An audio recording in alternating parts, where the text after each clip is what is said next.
Will you please share screen, D? Oh, yes.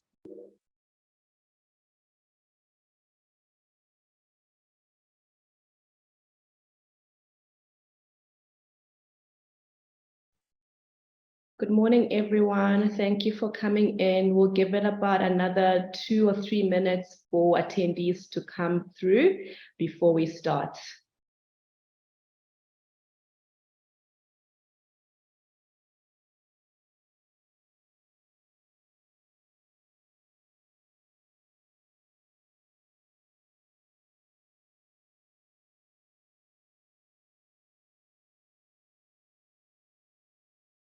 I can't share my screen. I don't know what's happening. Should I try? Please do.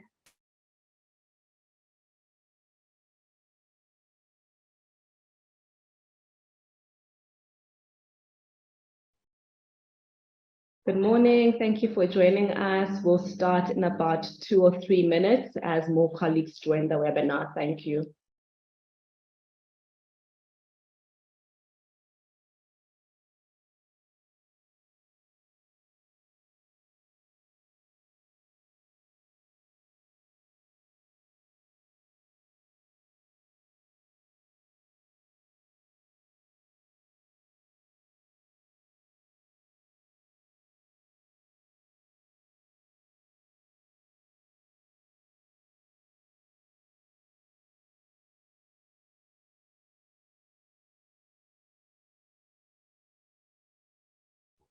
Tango, can you see my screen?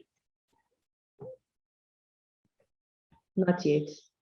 Oh my. It's weird. It's showing on my side though.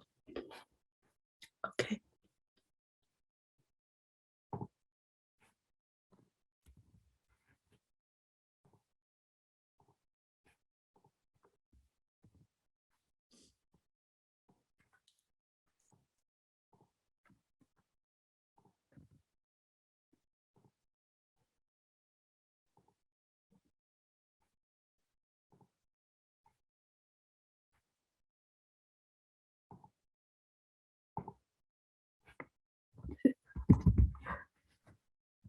I think we'll give it about another minute and we'll start at 5 past the hour.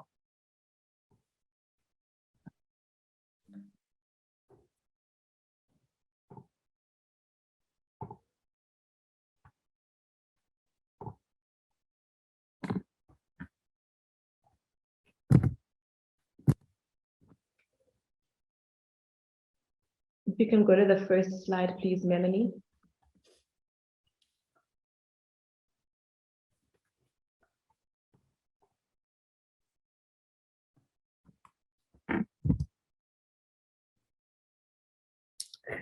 Okay.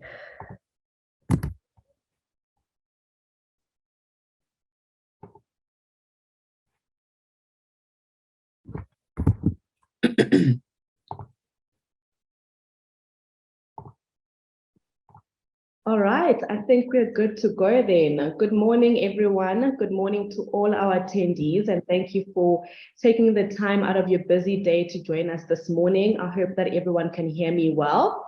I'd like to start off by introducing myself. I'm Taonga Chilalika. I'm Advocacy Officer at PATH, and I'm pleased to be a moderator for the day. PATH is also pleased to partner with SAHPRA on this webinar. And for the topic today, we'll be looking at demystifying hepatitis in time for World Hepatitis Day, which is taking place this week.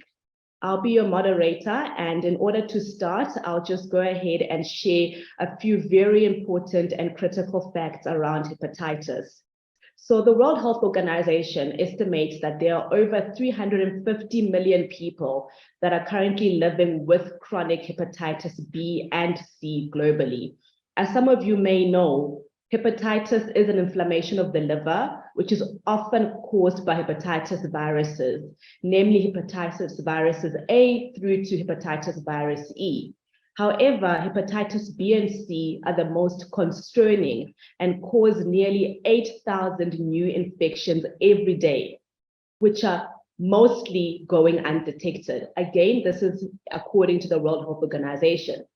As a result, over 1 million hepatitis-related deaths every single year occur, and one new chronic infection every 10 seconds. That's why liver health is fundamental to us as human health, for human health.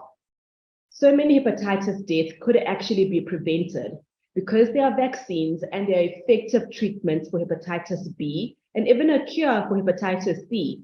You can protect yourself as well as protect your loved ones.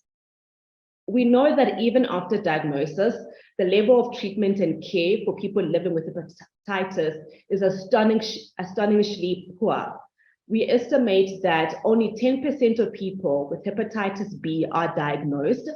Only 22% of those receive treatment. That's just 2% of the total global health burden. We also know that only 25% of people with hepatitis C are actually diagnosed. These are the global facts. But if we come down to South Africa, studies show that there are over 1.9 million people that are chronically infected with the hepatitis B virus.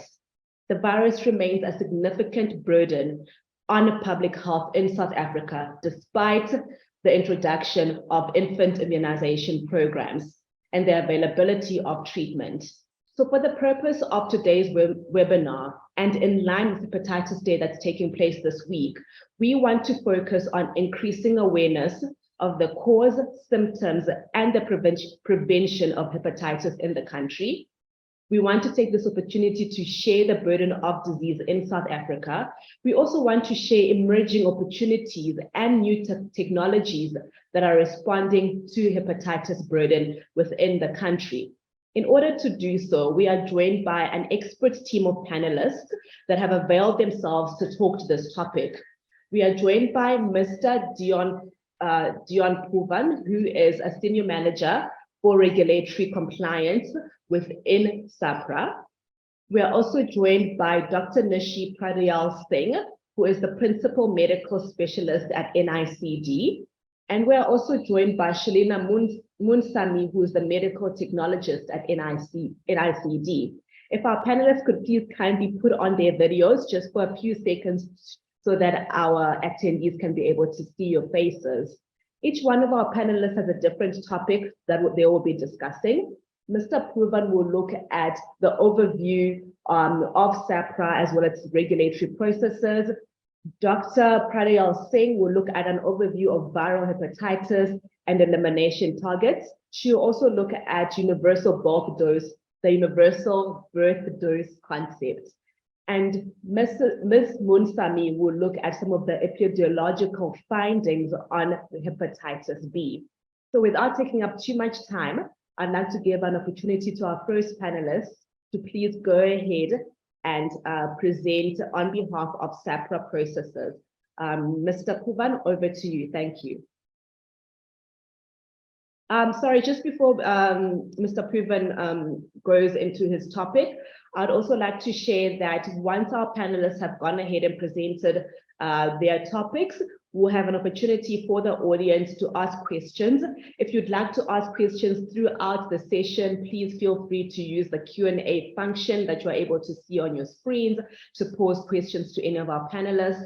They'll be responding to those questions throughout the webinar, but we'll also give an opportunity for them to address some of those questions verbally to the attendees after the presentations. Thanks. Over to you, Mr. Poovan. Thank you so much, and thank you for the opportunity to just say a few words and give an overview of SAHPRA's regulatory process. And this is the process by which SAHPRA makes available medicines that can treat these conditions, but also ensure the safety and efficacy of these medicines and the quality so that they don't do harm and actually do what they are supposed to do. So just in terms of SAHPRA and what it does, SAHPRA is the South African Health Products Regulatory Authority, and it's responsible for monitoring, evaluating, investigating, inspecting, and registering all health products. And these include medicines for both human and animal use, medical devices and IVDs, as well as radiation control. Some examples of regulatory decisions that we make at SAHPRA is the registration of a medicine or a vaccine, and registration is required before a medicine can be marketed. And that's very important for hepatitis because it not only touches on the non-biological, but also the biological medicines that we use to treat hepatitis. And then we also have an approval in terms of conducting a clinical trial. SAHPRA also is involved in that or makes that decision in human volunteers for an investigational medicine. And we also approve compassionate access to unregistered medicines, and this is done on the basis of a motivation by an authorized prescriber or the Department of Health. For this webinar, we will be talking, or I'll be talking more about medicines and not so much around medical devices and IVDs. So when it comes to medicines, medicine registration is required. And I've outlined the process by which we register medicines. So for new registration applications, we have a reception a program that deals with the receipt of the product dossier and also tracks the dossier's progress throughout the registration process. There are then departments, technical departments that look at various aspects of the dossier. We have the inspectorate. They verify that the sites that are on the dossier that do the manufacturing, packing, and testing and release of the medicines, whether those sites comply with GMP.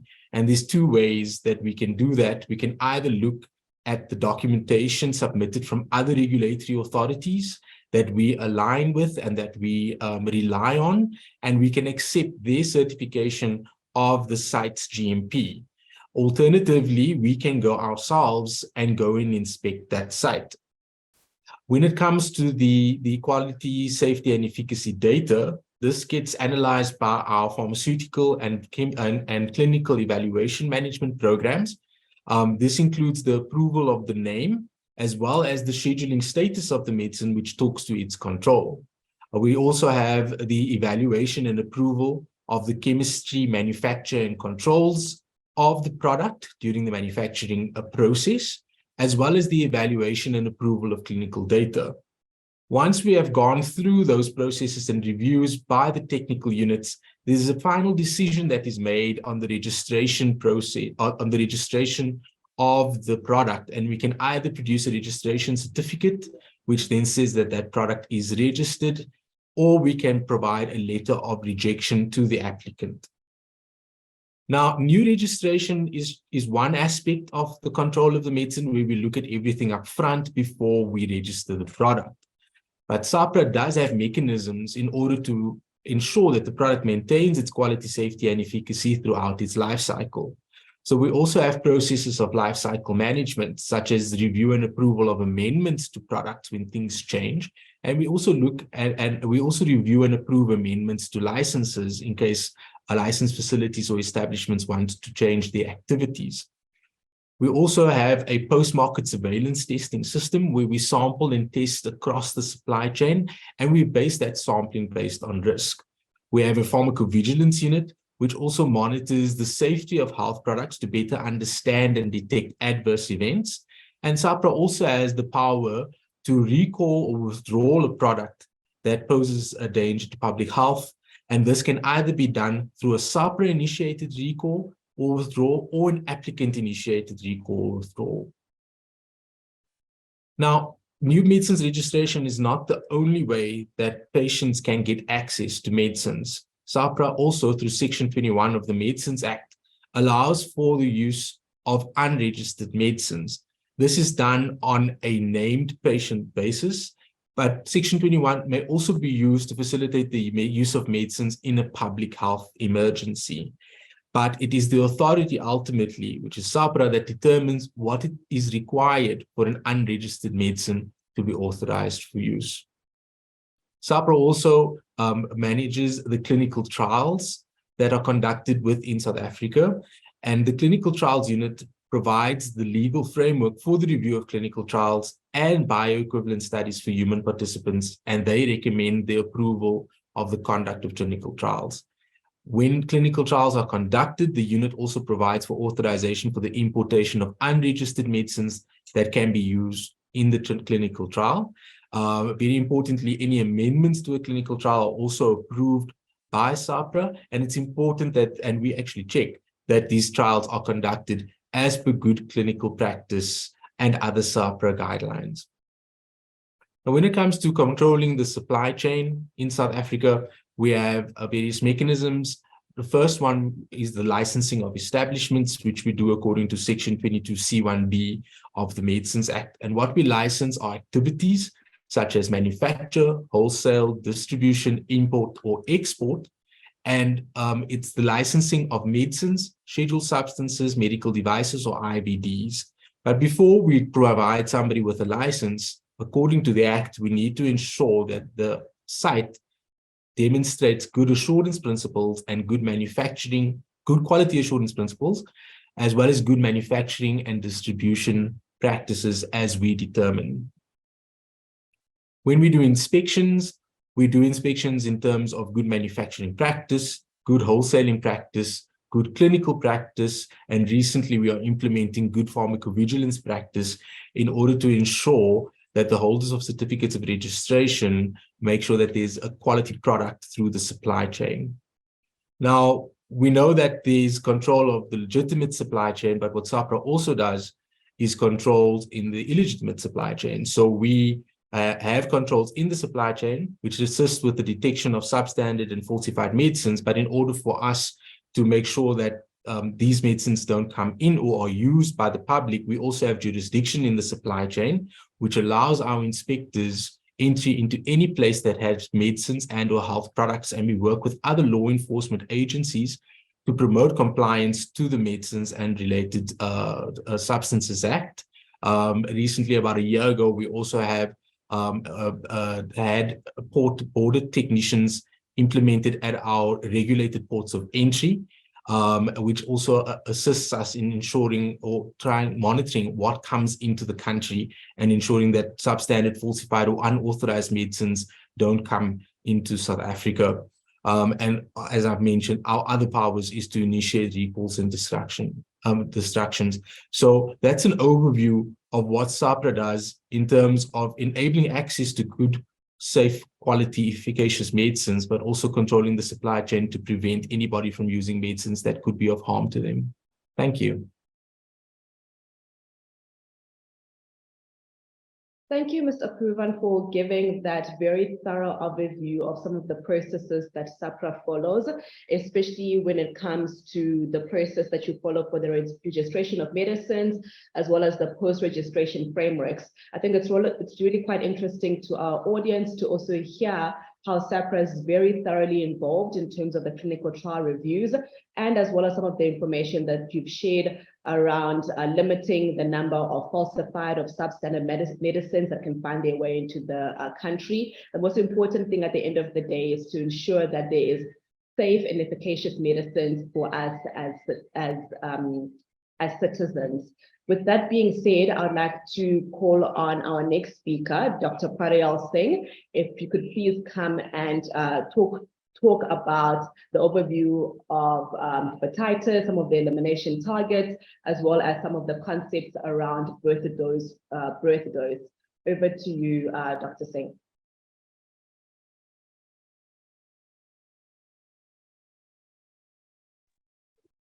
Hello, can you hear me?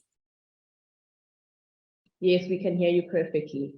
Okay, so thank you to the organizers for inviting us to share some of the information about hepatitis B and C on this very opportunistic, informative day and week that we all celebrate. The topic that I will be discussing is understanding hepatitis B and C at a basic level, and just looking at some of the 2030 elimination targets. So I'm a PhD scientist at the Center for Vaccines and Immunology, not at all a clinical specialist, but I just want to bring to your attention that World Hepatitis Day is actually commemorated annually on the 28th of July. It commemorates the birthday of Dr. Bloomberg, who is world acclaimed as he discovered the hepatitis B virus in 1967. And 2 years later, he developed the first hepatitis B vaccine. So all accolades to Dr. Bloomberg as we celebrate World Hepatitis Day and taking it as an opportunity to own our health. So I need to move my slides.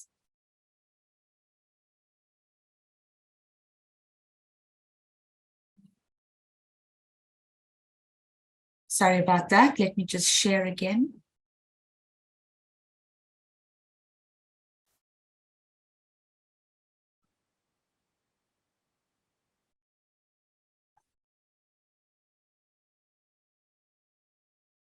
So as I said, you have to own your health, and the way that you can do that is by looking after your liver. Your liver is the biggest and largest organ. It has several functions, as you can see on the diagram. And basically, it removes toxins, it aids in metabolism, synthesizes protein, it synthesizes cholesterol, of course, produces bile to aid in digestion, maintains the immune balance, and produces substance in blood clotting. So if any one of these functions do not happen in the liver, you will get sick and you will bear the consequences and the sequelae of liver disease. So one of the primary causes of the inflammation of the liver is due to hepatitis. And there are various causes of hepatitis, including infectious causes, and that's caused by viruses, bacteria, parasites. Metabolic causes like alcohol, drugs, toxins, herbal medication, over-the-counter medication can actually affect your liver. Ischemic, where there's reduced blood flow to the liver, autoimmune disease, as well as DNA, a genetic predisposition. So, stuck again for some reason.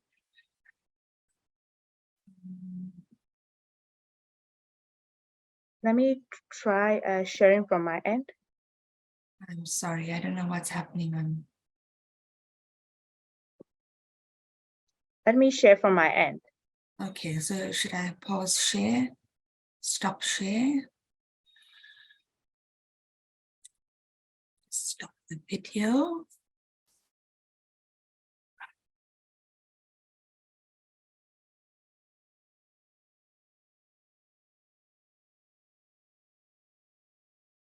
Thank you. So yes, next slide.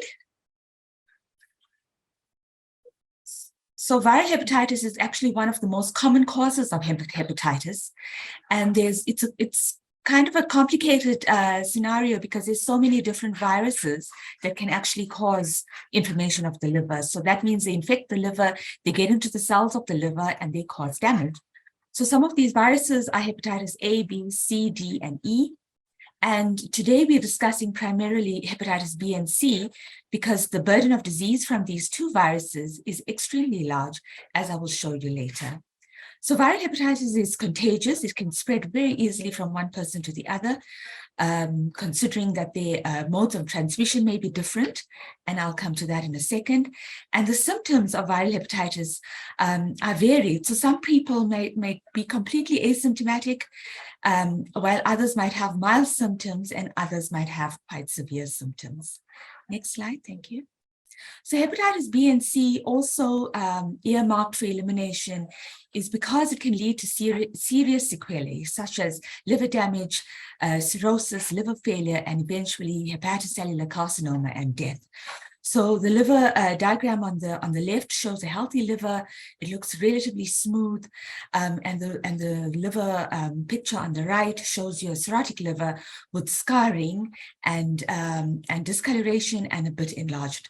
So this just shows that any insult or any injury to the liver, any inflammation can actually prevent the cells of your liver from functioning, and this will lead to those dysfunctions of those functions that I showed you in the first slide. Next slide. So modes of transmission of hepatitis B is largely through blood and blood products. So parenterally Parenterally, that's what we call through blood and blood products. It's IV drug users using unhygienic needles for injections. Health workers, needle stick injuries may be at increased risk, particularly if they have not had the hepatitis B vaccine. Through sexual transmission, commercial sex workers, men who have sex with men, with frequent sex and unprotected sex can be at risk. Vertical transmission, and this is perinatally from mom to baby, particularly if the mom has a marker that's called E antigen and has high viral load of the hepatitis B virus. So she can easily transmit the virus from her to her baby during perinatal delivery. And horizontally through biting, scratching in young children, and particularly sharing personal items in a household where adults have tested positive for hepatitis B, or they don't know that they are Hep B positive, but they go about sharing their personal items with other children or with other adults in the house. Next slide, thank you. Modes of transmission of hepatitis C is basically the same as hepatitis B. It's just here that 60% of transmission of Hep C is through injecting drug use. And then you can see sexually, you can transmit 15%. Before screening in the blood banks, transfusion is to be the greatest risk for hepatitis C. But thankfully in the South African National Blood Service, they screen every donation of blood for nucleic acid tests for HIV, hepatitis B, and hepatitis C. So our blood is quite safe at the blood banks, which reduce the transmission risks from 10% to almost 0%. And other on this diagram shows any healthcare risk. Perinatal transmission is really, really minimal as compared to hepatitis B. And unknown factors actually play a very large role with regard to transmission risk, because many people that present later on in life at a liver clinic, for example, really cannot pinpoint where they could have got the virus from. And these could be anything from traditional scarifications to any other kind of traditional or unhygienic practice. Just reminding you in the yellow block that hepatitis B is 100 times more infectious than HIV, and hepatitis C is 10 times more infectious than HIV. Thank you. So symptoms of viral hepatitis is varied, and it can present very similarly across people. So the initial phase of viral hepatitis, or when you're infected, might just present as a normal cold or flu with a mild fever. You're feeling tired, have nausea, poor appetite, and you might not necessarily know that you are actually in the pre-ecteric phase. That means jaundice has not started. But once jaundice has started, and that's the yellowing of the skin or the eyes, you might have dark urine and pale stool. And this is, something called the ecteric phase or the jaundice phase. And that just shows now that your liver is really battling to try and get rid of the blood cells, the old blood cells. It's building up bilirubin, and now you are getting this yellowish color on your skin. So at this stage, it's very vital for you to go and seek help to get a specific test done. So the next slide tells you that because the symptoms are so varied and might be present and might not be present in different people, it's very important to discern which hepatitis you have. And so it's very important to get tested. So up to 75% of people living with hepatitis C do not know that they're infected. And many people can live with hepatitis B or C for decades and have no symptoms, as I mentioned earlier. So it's very important to actually get to a clinic, get your testing done. And some of the tests that are done at primary care level is an antibody test or an antigen test. So for hepatitis B, we test primarily for an antigen marker. It's called the hepatitis B surface antigen. And if that's positive, then it would indicate that the person has active infection of hepatitis B. A core IgM marker shows a recent infection of hepatitis B. And with hepatitis C, there's an antibody test that will look for both IgM and IgG. So it cannot actually discern whether you had an infection in the past or you have a recent infection, but it would tell you that you are positive for antibodies to hepatitis C. So what you need to do, particularly for hepatitis C, is you would have to have a confirmatory test, and that's usually a viral load test, which will show that you are actively infected with hepatitis C virus. For hepatitis B virus, you can have a viral load test done, and that would give you an idea of how much of virus you have in your blood. Next slide. So the natural history of hepatitis B. So this diagram just reads from left to right, showing you that 95% of children that get hepatitis B when they are in their infancy will actually become chronic hepatitis B carriers and will have chronic infection in their life. So that's the take-home message of this slide, is that there's a high percentage of children that get infected when they are young, that they can have chronic infection of hepatitis B when they are older. And that is why the 3-dose vaccine was introduced worldwide to actually prevent children from getting infected when they are young. In contrast, 3 to 5% of the adults that acquire acute infection in adulthood will develop chronic infection.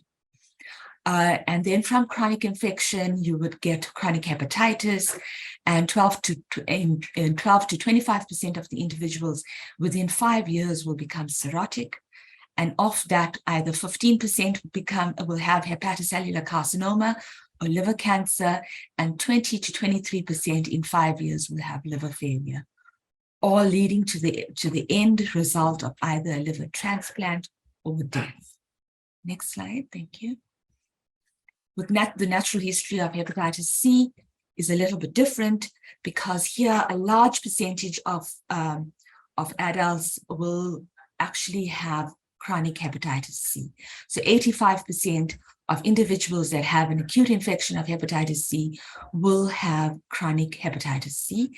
A lower percentage here of 15% will actually resolve their infection without any intervention. Of the 85 individuals, 20% of them will become cirrhotic, whereas 80% of them will be stable for a long period of time. And when we talk about time, we're talking about 20 to 25 years. Thereafter, from the cirrhotic stage, you will get 25% actually developing hepatocellular carcinoma, needing a liver transplant, or will die, and 75% will slowly progress to liver disease and the sequelae that follow. So if you tested positive for hepatitis B or C, what should you do?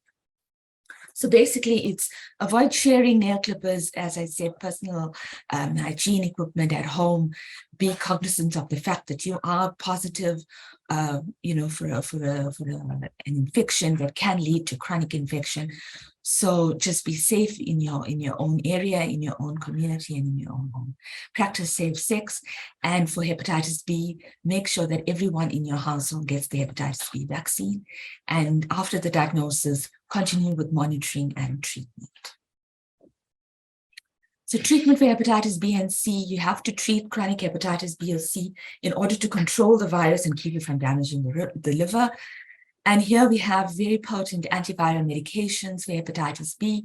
Tenofovir and tenofovir derivatives have been found to have very good and a very high barrier to resistance. So they actually prove to be very, very effective in controlling hepatitis B. However, it's a long-term medication, and individuals that are infected and have been put on treatment need to adhere to treatment. New hepatitis C drugs on the market are the direct-acting antivirals, and they also have shown to be highly effective in either people who have not had any kind of liver damage. They're shown up to 93% effectiveness. In individuals that have inactive chronic hepatitis, around also 93% effectiveness, and those with active liver failure or liver cirrhosis and hepatocellular carcinoma, there is a drop in the outcome, but it's still quite high at 73%. So there is very effective hepatitis C drugs, and it has been shown to be the best curative measure for hepatitis C in this day and age. So it's also very recommended to have regular blood tests, to consult with your specialist, and have the necessary ongoing monitoring for your disease. Next slide. So there are vaccines for hepatitis A and B. I haven't spoken about hepatitis A, but there are vaccines, and now there's combo vaccines for hepatitis A and B. And very vital if you are at risk, or if you are traveling to highly endemic countries, it is recommended that you have the combo vaccine regime. There is no vaccine for hepatitis C, but as I said, the antiviral drugs are quite potent. Thank you. So moving on to some of the elimination targets and why have we come to where we are. So for many years, viral hepatitis B and C has been neglected diseases till it was documented in the Lancet in 2014 that almost 1.4 million cases of or deaths due to hepatitis B and C was documented. And this just shows in this graph that out of the 1.45 million, 1.389 million cases were actually due to hepatitis C and hepatitis B viruses. So that's a huge burden of disease, a huge number of deaths that could have been prevented. But as I said, awareness for hepatitis B and C was minimal. And the next slide actually just indicates further that although we have elimination targets in place since 2015, we're still seeing a high burden of chronic Hep B infection in the world. We're sitting at around 300 million people chronically infected. And if you look at the African region, we're looking at 82 million people in the African region having chronic hepatitis B. The next slide shows you hepatitis C viremic infection, and this indicates that these are individuals that are confirmed hepatitis C positive. So so previously there was a very high burden of 70 million people. Egypt has taken on the task of testing and treating all their national program has taken the task of treating each and every individual that tested positive for hepatitis C, and their curative rate was quite high and hence brought the global figure down from 70 million to 58 million. So in the African region, there's about 9 million people that are chronically infected with hepatitis C. Next slide. So these figures actually brought to the attention of the WHO and the WHO Global Health Sector Strategy. 2022-2030 has been revised, and we are now looking at viral hepatitis elimination targets.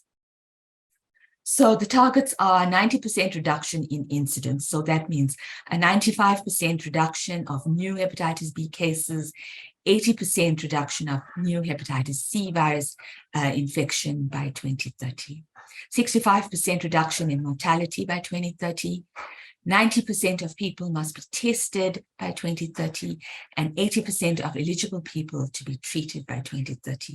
So the diagram on the right-hand side, the diagram on the right-hand side just shows you the road or the path that we have to take in order to eliminate viral hepatitis B and C and by 2030. So in 2016, there were 10 million new cases a year. There were 1.4 million deaths, as I showed in the previous graph. 5% of people were aware of their hepatitis infection.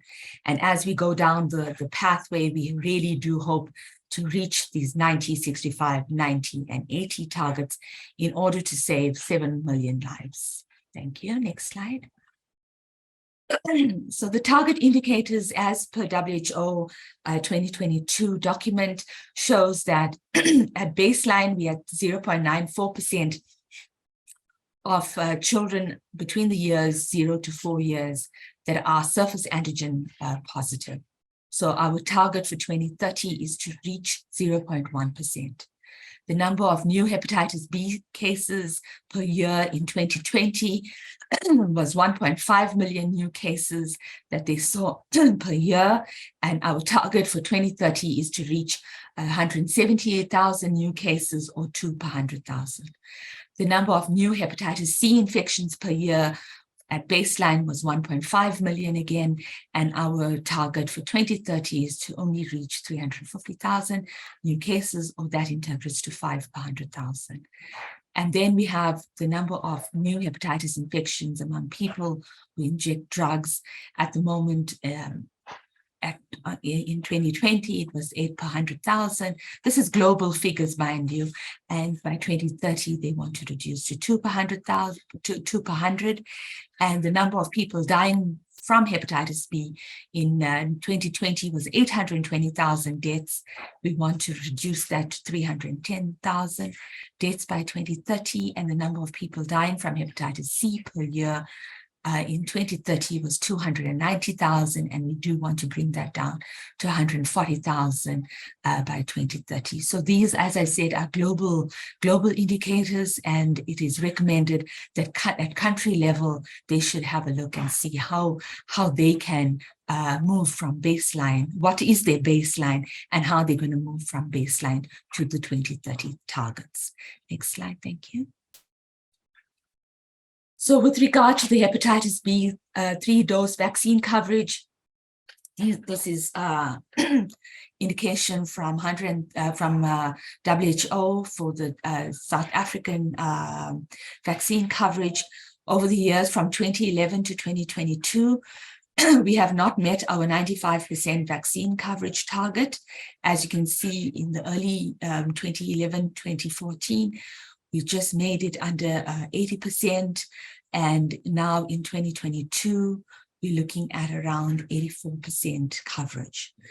So having said that, the WHO has also introduced a hepatitis B birth dose, or has recommended that countries introduce a hepatitis B birth dose to newborns within the first 24 hours of life. And that's really to prevent mother-to-child transmission, and it's integrated within the transmission of viral hepatitis B from mom to baby, together with HIV and syphilis. So currently 113 of the 194 WHO member states have introduced the Hep B birth dose to newborns. The global coverage is not very high. It's still at 45%. The highest coverage is in the WHO Western Pacific region, and the WHO African region is actually at its lowest at 18%. So not many countries have introduced the hepatitis B birth dose in Africa, more especially because of other priorities in the region. And we do hope that in the next year, South Africa would introduce the hepatitis B birth dose in the country. Next slide. So the hepatitis B birth dose vaccine, as I showed you, though this is a pictorial graph showing you which countries have introduced it. There are countries in blue that show that the entire country has introduced the birth dose. There are countries such as Africa that is not routinely administering it. So that means in specific studies or in specific groups, they might have. There are specific areas in the world where regions of the country has introduced it, and there's other areas where only specific risk groups have introduced the hepatitis B birth dose. So if we look at mathematical models done by other people, they have shown that by introducing a cheap intervention such as the birth dose vaccine, you will prevent more than 500,000 children getting infected from hepatitis B virus. Next slide.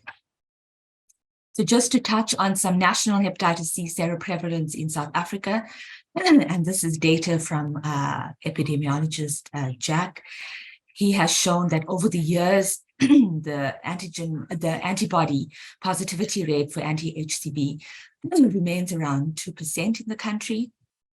And but if we take that across to a population base, we can see that per 100,000 in 2022, we're looking at 6 per 100,000 individuals have hepatitis C antibodies. The next slide. And the burden of this anti-HCV prevalence is seen in the ages 20 to 39-year age group, and this has been seen across the years, not surpassing that we do see anti-HCV in the older age groups as well. Thank you. Next slide. So just touching on some of the hepatitis C direct-acting antivirals. You heard from Dion earlier about SAHPRA. So this has been a huge contention for many years about the introduction of hepatitis C therapies into South Africa. And this graph shows that we have evolved from using the standard interferon regime and ribavirin regime, which didn't show very good sustained virological response.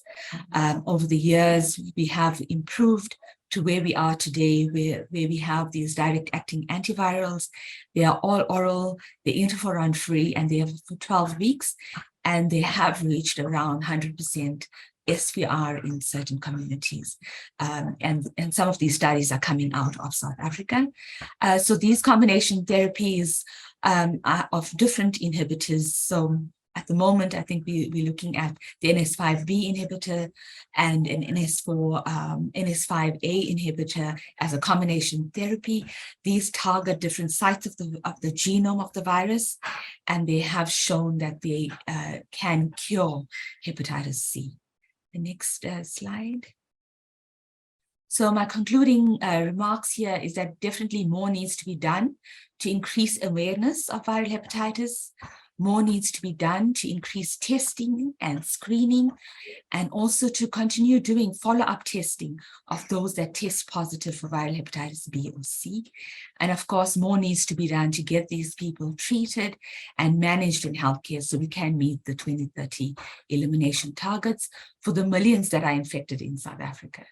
And I thank you very much. Thank you very much, Dr. Nishi, for that incredibly informative presentation. I think it's raising quite a few questions from our audience with so many key takeaways. On my end, I think I'm really looking forward to South Africa introducing that birth dose for eliminating mother-to-child transmission, and so many other important key takeaways around the mode of transmission, around some of the symptoms that people can look out for, around the differences between hepatitis B and C, as well as ways in which people can get tested and where vaccines have been introduced. And of course, as you have indicated towards your last slide, that really working towards those 2030 targets is very important for the treatment and for the elimination of hepatitis where possible. So with that being said, I would like to hand over to our next speaker, who is Ms. Munsami. Ms. Munsami, please can you go ahead and share some of the research findings that are very specific to the South African perspective. Thanks. Thank you, Taonga. Good morning, all. And I echo Dr. Nishi's thanks to the organizers, and thanks for the introduction as well, Taonga, and to Nishi for that excellent overview. So I'm just going to share my screen.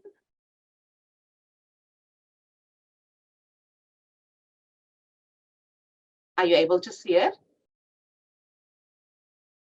Yes, we are. Okay, thank you very much. So my presentation is focused on one of the hepatitis viruses, and that's hepatitis B, an infection among South Africans attending public health facilities over a 5-year period, 2015 to 2019. As I continue, sorry, just 1 second.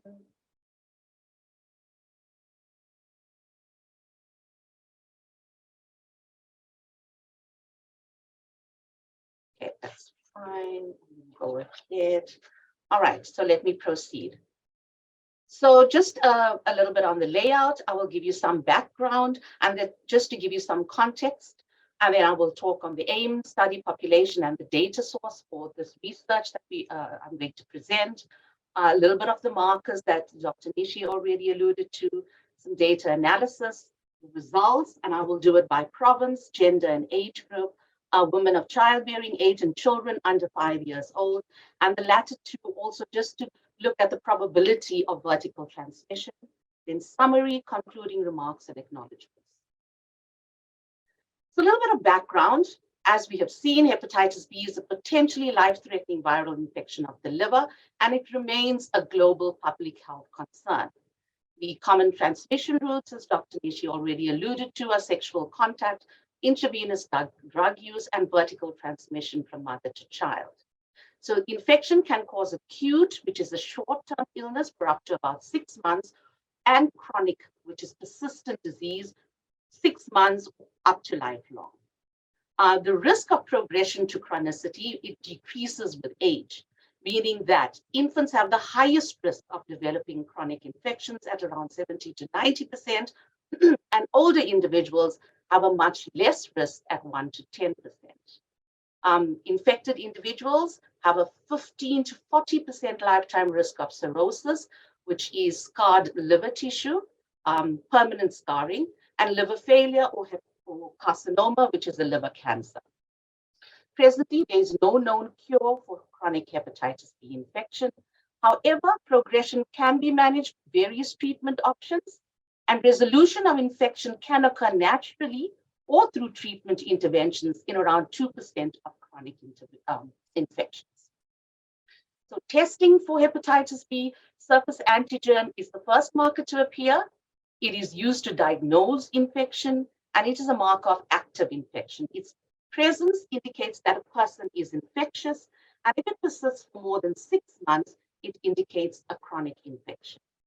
The hepatitis B E antigen is detected shortly after the surface antigen. It may or may not be detected in chronically infected person, and it indicates high levels of virus replication and a higher risk of transmitting the virus. Usually, once you have a positive surface antigen test, HBe antigen follows. Looking at the antibody serological markers, the anti-HBs, which is the antibody to the surface antigen, it is detectable after the detectable period of surface antigen, meaning that once we no longer can detect surface antigen, after this short period, you should develop surface antibody, and that is for acute resolved infections.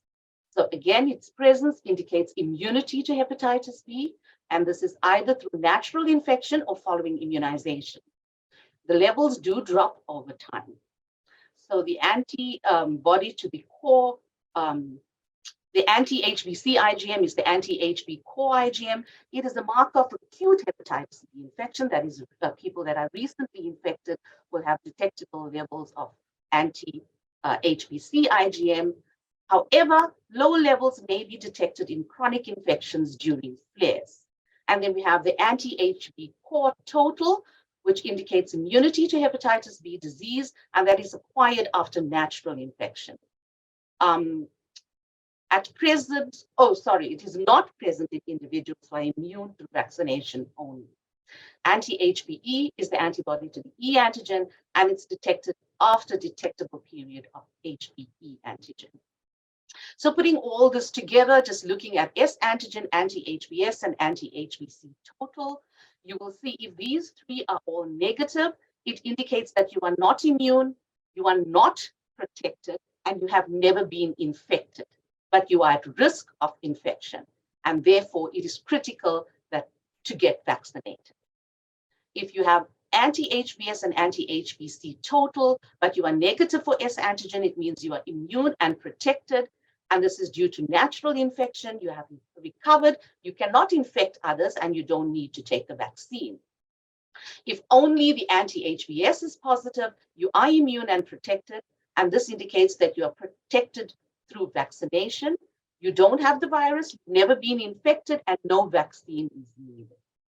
If you are infected, your anti-HBs will be negative, surface antigen positive, and anti-HBC total will be positive. Here, you would need to check with your doctor and follow up testing.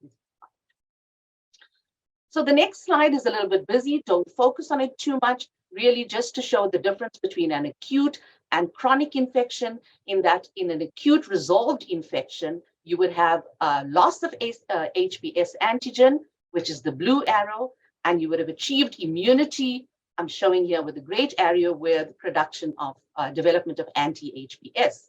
And on the right-hand side, you will see that there's persistence of HBs antigen, and you will see that there is no development of anti-HBs. So the study that this presentation is focused on, the aim was to determine the proportion of South Africans in the public health sector who had active hepatitis B infection nationally over a 5-year period. And we also then again, as I indicated, we looked at children under 5 years old and women of reproductive age. We obtained the data from the National Health Laboratory Service Central Data Warehouse for tests performed nationally over this period.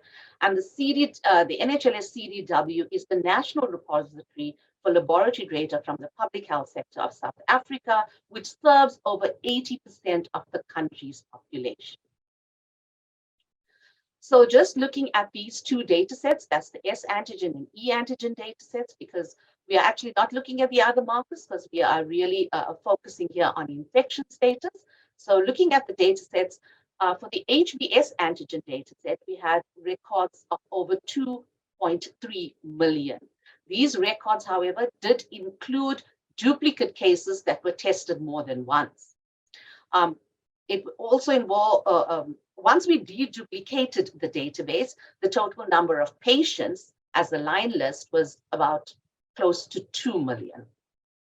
When we analyzed the data for surface antigen positives, we found that almost 200,000 were positive, and that gives us a test positivity rate of 9.4%. So the brackets indicate how we got to this percentage. So patients who tested both negative and positive, we saw that there were around 3,003 patients who tested negative and then seroconverted, and we suspect that these patients acquired infection during the period of 2015 to 2019. And patients who tested positive and subsequently negative were 5,569, and we suspect that these were resolved HBV infections. So patients who had multiple positive tests, we did some analysis, and we found that there was 11,355 cases who had two positive tests 6 months or more apart, indicating chronic infection. And this accounts for 6.43%. So the positive patients with hepatitis B E antigen results, we had results available for only 65,000 patients out of the 176,000 positive S antigen cases. And that was about 37.13% of positive S antigens. And we found that there were close on to 25,000 positive E antigen cases, which is 14.7% of total S antigen positive cases. But you will see later that out of all the E antigen tests available, the rate was sitting at close to 40%. And then amongst those that we that were chronic infections, that's 11,355, we had a HBe antigen positivity of around 22%. So the province prevalence, if we look here at this chart, overall, the overall picture is that the prevalence of hepatitis B infections was highest in Gauteng and KwaZulu-Natal and least in Northern Cape. And this is expected given the population sizes of these provinces being the most populous and least populous respectively. However, if you look at the E antigen positivity, you will see that it's considerably higher in KwaZulu-Natal. More than 50% of the positive cases were from KwaZulu-Natal. And so we asked ourselves why. Further analysis showed that of all the HBe antigen tests that were done, it was also more than 50% were done in KwaZulu-Natal. If we look at gender and age group prevalence, overall, males had a higher prevalence than females for both S antigen and E antigen. However, at ages 10 to 29 years, they were higher in females. And this is represented by the red and blue bars. If you look at age group, they were highest among the age group of 20 to 49-year-olds. If we look at prevalence in women of childbearing age, so we analyzed this to determine infection and HBe antigen positivity. It was as a proxy for pregnant women, also risk of mother-to-child transmission, and we also have learned that progression to chronicity is highest when you are infected as infants. And looking at this picture, we see that women between the ages of 25 and 39 have the highest S antigen prevalence. So we look at children under 5 years old, and we found that out of the total of close on to 200,000 S antigen cases, we had 1,131 positive cases amongst children under 5 years old. And we look at the amount of tests that were done, it was close on to 24,000, giving a test positivity rate of 4.83%, which is quite concerning. If you look at the population size amongst children under 5 years old, the population positivity rate was 0.02%. So we went further to break down the age groups into 1-year intervals, and we found that the majority of the cases were actually under 1 year old, 65.7% of the cases. And children 1 to 4 year olds only accounted for 34% of the cases, right? As you can see, as highlighted there. So moving on to the summary, just to mention that we analyzed countrywide laboratory data on S antigen and E antigen over 5 years. And we had a high positivity rate of 9.02% S antigen positivity rate. And this prevalence over a recent 5-year period in South Africa indicates that hepatitis B is still a disease to be concerned about. As I indicated before, the test positivity rate for E antigen was close on to 40%. Yet if you look at the total S antigen positives, it was 14.9%. But we must remember that around 60% of the S antigen positive cases did not have an E antigen available result. So with this E antigen positive, we know that these people are highly infectious, and the chronic patients who are E antigen positive are more likely to develop severe disease. In terms of age group, 20 to 49 years old had the highest prevalence of S antigen. And this is expected as these patients were born before introduction of hepatitis B vaccination in 1995. And at ages 0 to 19 years, active infections were considerably lower. However, given that there were infections in this age group, it is still concerning. And this is because, and likely due to suboptimal vaccine coverage rates, resulting in a larger cohort of unprotected individuals that acquire infection. In terms of gender prevalence, we mentioned that it was overall higher in males, and this is likely due to their increased risk of persistent hepatitis B infection. Higher in females at ages 10 to 29 years, and this could be due to their increased risk of symptomatic infection following viral infections, and also their higher health-seeking tendency, including antenatal visits at these ages. Amongst children under 5 years old, we had a 0.64 S antigen prevalence, and around 65% of these children were actually less than 1 year old. Women of reproductive age, close on to 85.2% of all S antigen women were of reproductive age, and they have a risk of transmitting the disease to their babies. The E antigen prevalence amongst these women who were S antigen positive was high at 14%, close on to 14%, meaning an increased risk to mother-to-child transmission. So given these findings, we then suspect that a considerable proportion were infected from their mothers. As during this time and currently, there was and is no birth dose of the hepatitis B vaccine administered to these children. And also there is no routine screening for hepatitis B infection at antenatal care and preventative interventions put into place. So with respect to the WHO impact target of less than equal to 0.1% S antigen prevalence for measuring elimination, South Africa's under 5 S antigen population positivity rate was 0.02%, which is well below the target. However, the data that we presented are only from children tested in public healthcare facilities, and it is likely that a substantial proportion of the children under 5 years old were not hepatitis B diagnosed, given their low risk of symptomatic infection. However, if you look at the test positivity rate, it is 4.83%, and this is well above the target. But we really don't know in terms of what was the reasons these children were tested. At a province level, the highest and lowest number of cases were directly proportional to population size. When we did factor in population size, we saw that Eastern Cape was seen to have the highest number of chronic hepatitis B infections, and it was in keeping with one of the poorest vaccine coverage rates, averaging around 70% from 2000 to 2019. And then of all E antigen tests performed, we saw that 50% were for KwaZulu-Natal. And this then tells us that in KwaZulu-Natal, E antigen follow-up testing was performed much more frequently than in other provinces over the study period.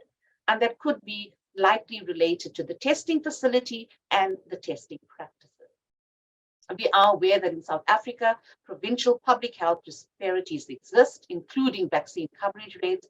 Therefore, provincial investigations, including community awareness, hepatitis B testing and follow-up practices, social practices, and vaccination policies provide insight into provincial hepatitis B burden. So the limitations of our study is that it was restricted to passive surveillance over a fixed 5-year period.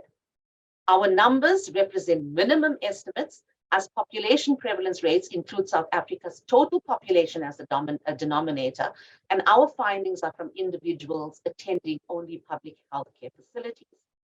HBsE antigen results were available for less than 60% of active infections, and we analyzed data on women of reproductive age as a proxy of pregnant women.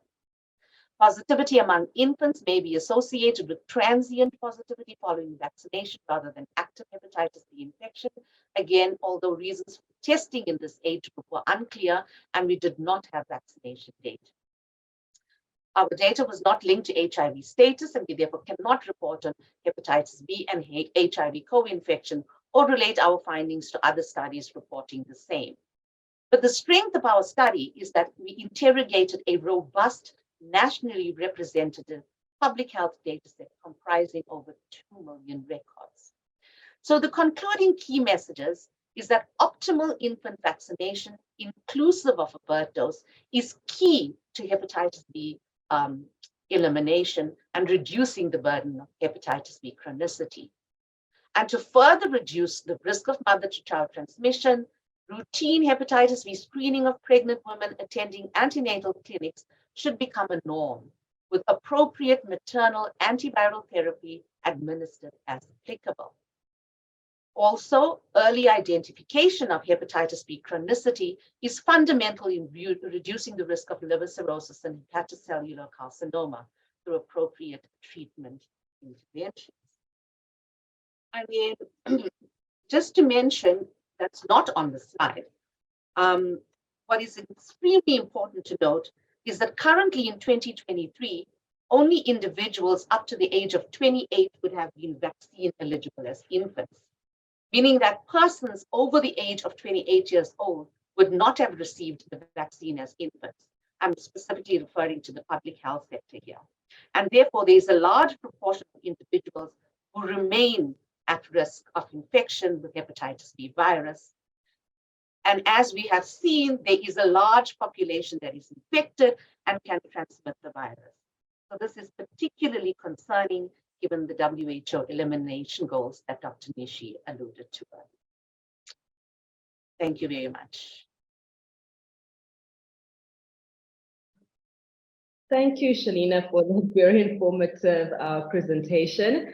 I think you did a very thorough job at being able to share the results of the hepatitis B study from South Africa, and really even sharing some of your concerns and finding around hepatitis B, around the age prevalence, around the gender prevalence, and again, once again emphasizing the mother-to-child transmission and the important key message for birth dose. I think that that message has come out quite clearly throughout the presentations. With that being said, I would like to invite our panelists to all kindly, if possible, turn on their videos. We do have a few questions that have been coming in from our audience, and we can use this opportunity to try to respond to some of those questions. Some of our other panelists or colleagues in the background have been responding to the questions, but there are a few that still remain open, and we can try to respond to those as we go through the Q&A. So I have a question here that has been raised by Oloruju, who's quite curious about which one of the hepatitis that has been mentioned today is the most prevalent one in South Africa. I wonder who would be best placed to respond to that question. Is that you, Dr. Nishi? Yes, thank you for the question. So from Shalina's presentation, you can see by far that hepatitis B is the most prevalent virus here circulating in South Africa, and of particular concern, and she's highlighted this, is the E antigenicity. So that tells us already that there's a whole lot of viral infectious people out there that can transmit hepatitis B from one person to the other person. So I think that is a clear message coming from her data that hepatitis B is quite prevalent. Thank you. Thanks, Dr. Nishi. I have another question here that might be coming from someone who, like myself, is not a scientist and would like a quick explanation of what seroconversion is. Are either of you able to give a quick response to that?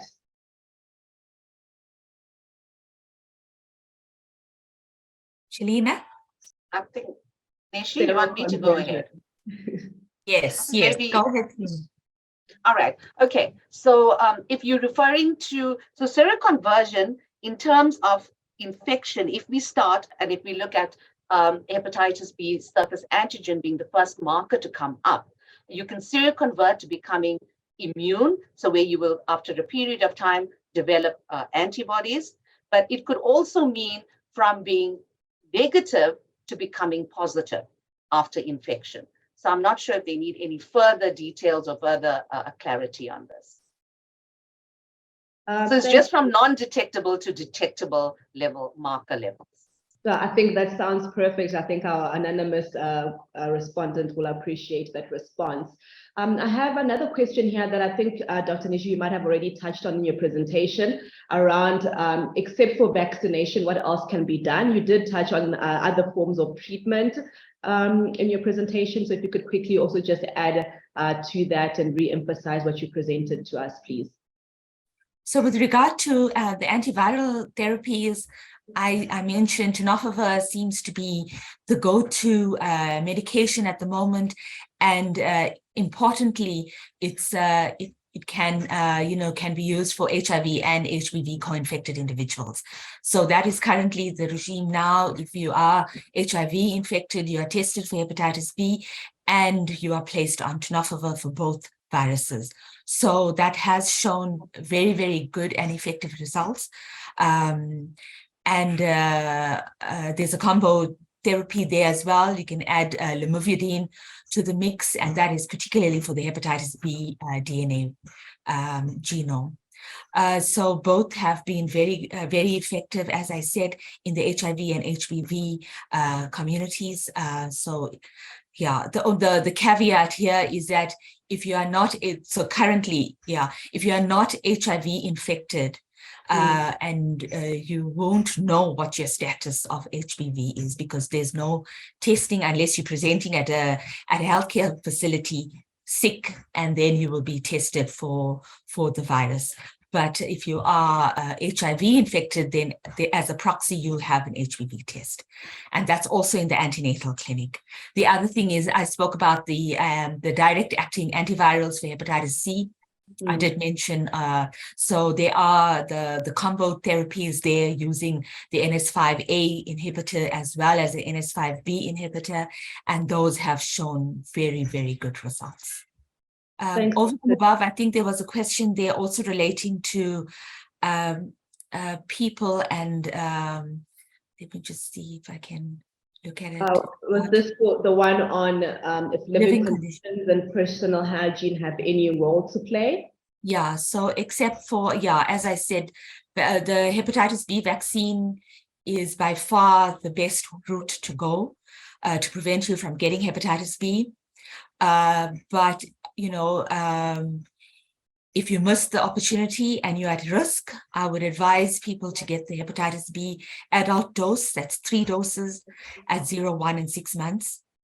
If you are at risk of getting hepatitis B and you frequently have sex without a condom and not knowing the status of your partner, I would recommend that you do use a condom and practice safe sex.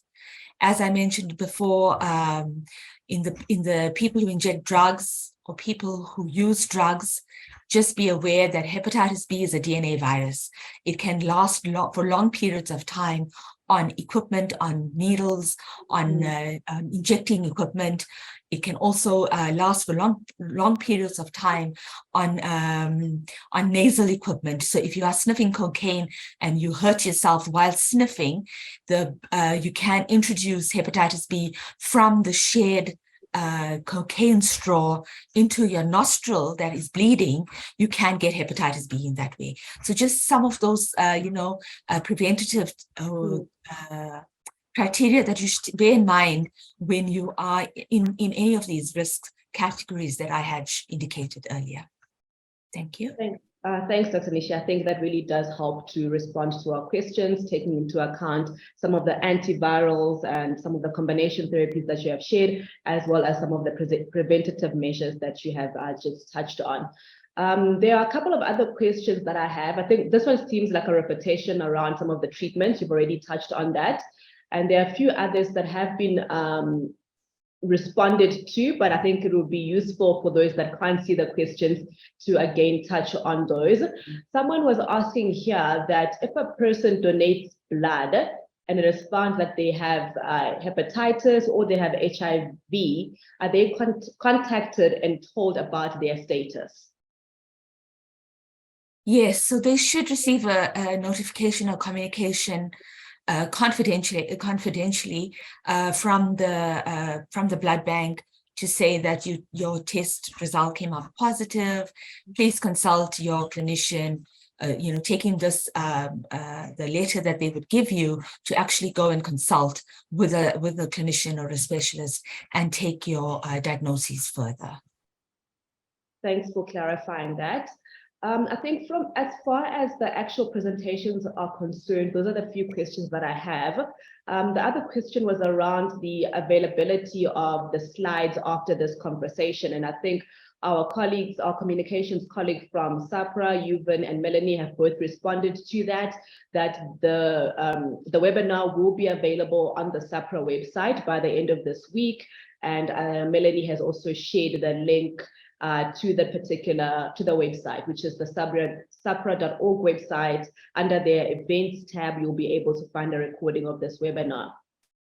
Having responded to all of the questions, I would like to take an opportunity to give any of our panelists any any closing remarks or reflections from the conversation before we come to a conclusion. So any last remarks from Dr. Nishi, from Shalina, from yourself, Dion?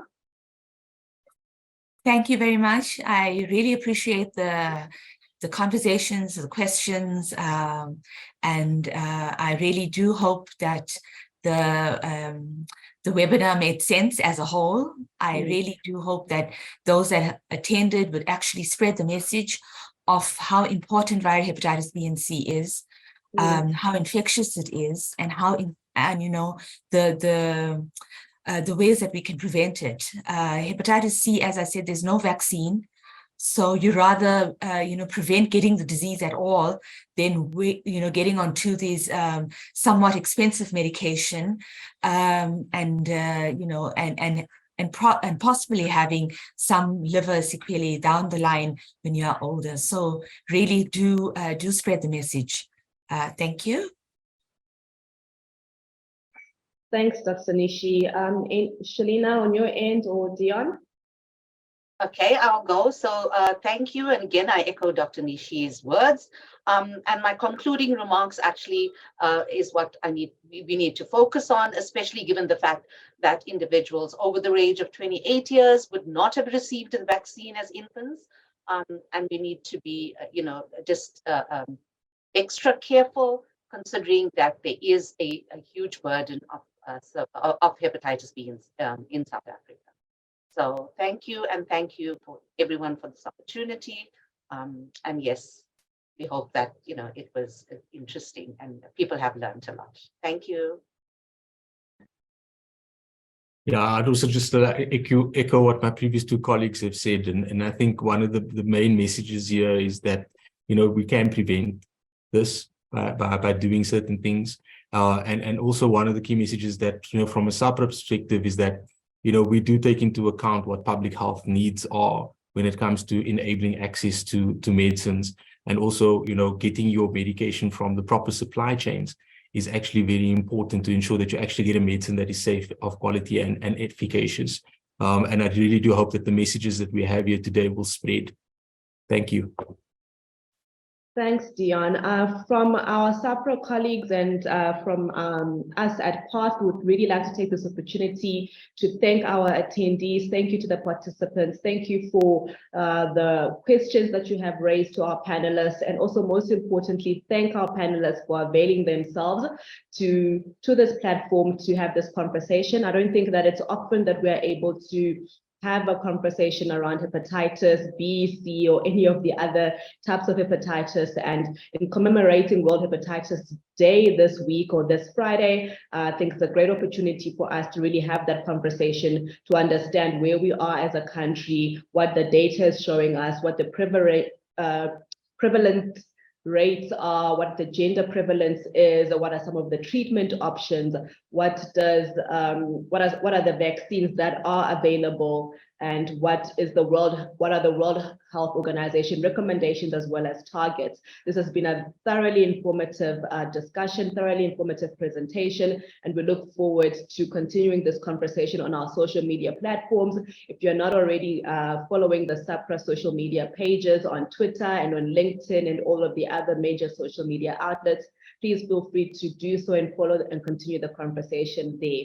So thank you to all of our panelists. Thank you to our SAHPRA colleagues, and wishing every single one of you a wonderful day going forward. Have a great day, and thanks for your time. Thank you. Bye-bye. Thank you, everyone. Thank you. Bye. Bye-bye. Bye-bye.